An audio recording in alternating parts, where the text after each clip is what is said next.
Tumitindi na naman mga kapatid ang nangyayaring tensyon sa pagitan ng Saudi Arabia at ng grupong Houthi dahil inatake nitong Houthi mga tol ang isang oil tanker ng Saudi Arabia sa hilagang bahagi ng Red Sea. Pag-usapan natin to mga tol, samahan ninyo ko.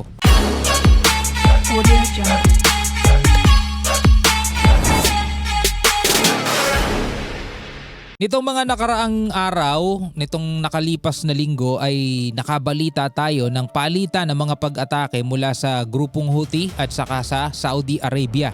Ngayon mga kapatid, eto. Sabi ng Houthi, inatake nila ang isang oil tanker ng Saudi Arabia dito sa hilagang bahagi ng Red Sea. Malapit sa baybayin yan ng Yanbu. Ayon pa sa grupo, ang nasabing barko ay lumabag daw sa ipinatutupad nilang maritime blockade laban dito sa Saudi Arabia. Ano kaya ang magiging tugon dito ng Saudi mga tol? Pag-usapan natin to, pero bago natin to simulan, kung bago ka pa lamang dito sa ating YouTube channel, huwag mong kalimutan mag-subscribe. Click mo na rin ang notification bell para ma-notify ka whenever na may mga bago tayong reaction videong tulad nito.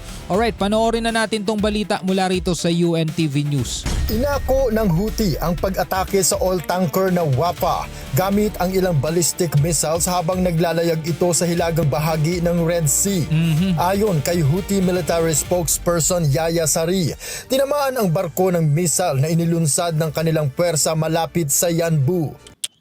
Sana walang masyadong nasaktan dito, pero yung ganitong mga pagsabog mga tol, sigurado may mga nasaktan dito mga tripulante, no? Kawawa, nadadamay sila.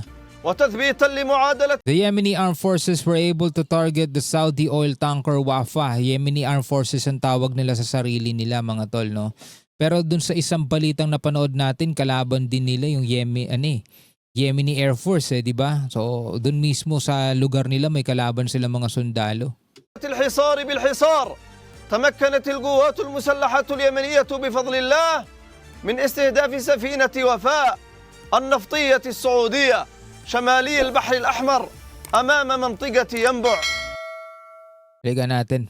اليمنية بفضل الله من استهداف سفينة وفاء In the northern Red Sea of the region of Yanbu. النفطية السعودية شمالي البحر الأحمر أمام منطقة ينبع وذلك بعدد من الصواريخ. Using a number of ballistic missiles, the hit was precise, sabing ganun. البالستية.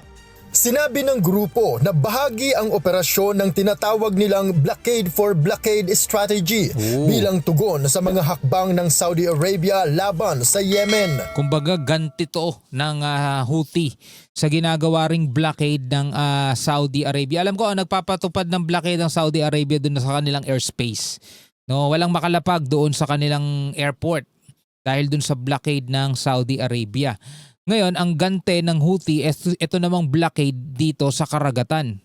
Ito na umano ang ikawalong Saudi oil tanker na tinarget ng Houthi mula nang simula ng maritime blockade noong July 22. دقيقة بفضل الله.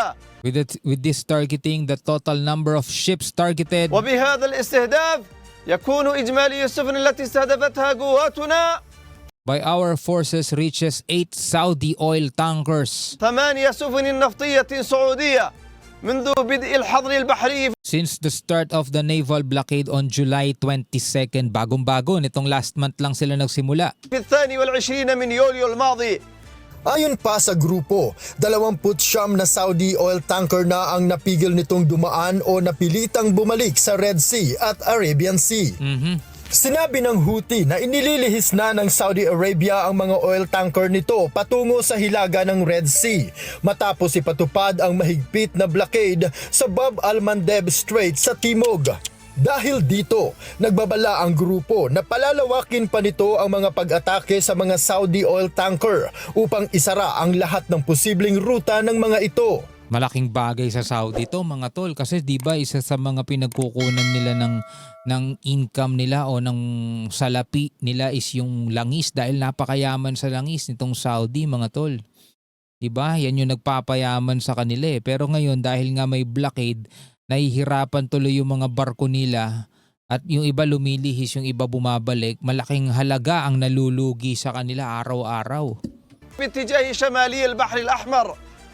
The Yemeni Armed Forces confirm that their operations will continue, no? Yung operation nitong Houthi. لهذا فإن القوات المسلحة اليمنية تؤكد على أن And escalate in targeting Saudi oil ships in the northern Red Sea. عملياتها ستستمر وتتصاعد في استهداف السفن النفطية السعودية شمالي البحر الأحمر لإغلاق المنافذ To close all access points and prevent them from passing. كافة عليه ومنعه من العبور لتثبيت معادلة الحصار بالحصار. Regardless of the results and consequences, wala na silang pakialam mga tol kung ano man ang magiging resulta o magiging consequences nitong mga aksyon na gagawin ng Houthi, basta ipatutupad at ipagpapatuloy daw nila ang pagharang o pagpigil dito sa mga barko ng Saudi Arabia. حصار مهما كانت النتائج والتداعيات. Mahalaga ang Yanbu Port sa pagluwas ng langis ng Saudi Arabia, lalo na habang limitado ang pagdaan ng mga barko sa Strait of Hormuz. Ang Bab al-Mandeb Strait ang nag-uugnay sa Red Sea at Indian Ocean at nagsisilbing mahalagang ruta patungo sa Suez Canal at Mediterranean Sea. Ayon sa maritime data, malaki ang itinaas ng bilang ng Saudi crude oil na idinaan sa Bab al-Mandeb mula Marso hanggang Hulyo kumpara sa nakaraang taon. O kasi dati doon sila dinadaan sa sa Strait of Hormuz . Wala pa namang agarang pahayag ang pamahalaan ng Saudi Arabia kaugnay ng pag-atake at hindi pa rin natutukoy ang tiyak na lawak ng pinsala. Pero asahan natin sa mga susunod na araw mga tol, may posibleng bakbakan na naman dyan at pagganti nitong Saudi katulad nitong mga nakaraan, di ba? Inatake nila itong Yemen. Sa oil tanker, Noel Poliarco Kita niyo yung mga nangyayari ngayon mga tol. Ang talagang naaapektuhan dahil dito sa mga bakbakan na to is hindi lang silang dalawa. Katulad na lang halimbawa yung nangyari dito sa kabila sa Iran at saka Amerika. Hindi lang sila ang naaapektuhan.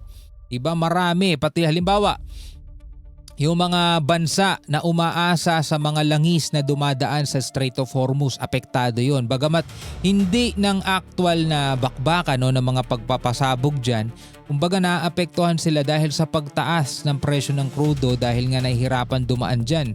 Law of supply and demand . So ngayon, yung mga bumibili ng langis naman dito sa Saudi na dumadaan dito sa Bab al-Mandeb is naapektuhan na rin syempre. Tulad nito, di ba pinakita kanina mga pinasabog na oil tanker. Syempre may mga may mga rutang pupuntahan sana yan, may mga bansa sanang pupuntahan yan na hindi na natuloy o pwedeng deliver, napili na yan, nasa barko na . Di ba? Ay naku po, ano kaya ang mga susunod na mangyayari mga tol? Pwede kayo magbigay sa tingin ninyo lalo pa bang lalawak to, lalo pa bang lalala? O kakayanin ng Saudi na pigilan ng tuluyan itong grupong Houthi na binabakapan din naman ng Iran. Pwede kayo magbigay ng komento sa ibaba mga tol. Hanggang sa muli. Peace out.